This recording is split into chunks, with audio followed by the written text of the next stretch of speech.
Resolve can lead to dramatic, even life-saving change. But first, you need to commit to being the change you want to see.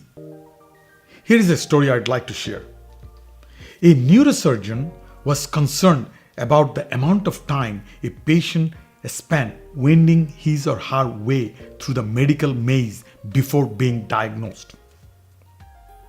In many cases, the process took 4 to 6 months, sometimes too late to effectively treat a patient. So this neurosurgeon was resilient, even more so than me. He had a caring mindset and was committed to doing what was right for his patients. This surgeon's goal was to shorten the time to a minimum between the first visit and the time a diagnosis was made.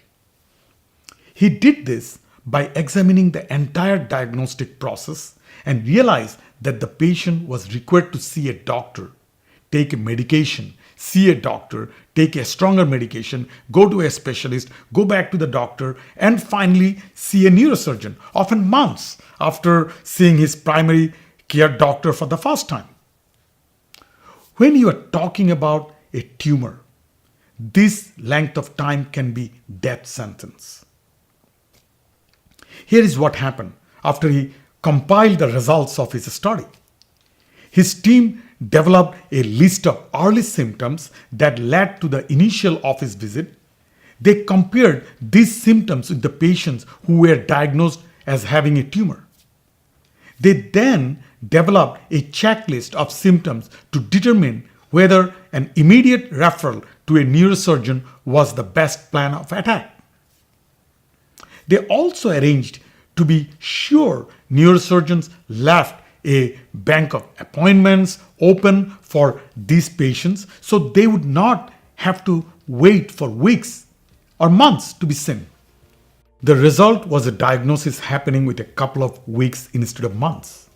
Lives were saved, the OD of patients being shuttled from doctor to doctor, and a better use of a specialist time resulted.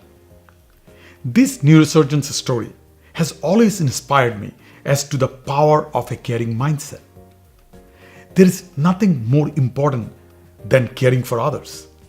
Think about what you can do to be more resilient in your decisions. You may not have saved lives, but you will make a difference.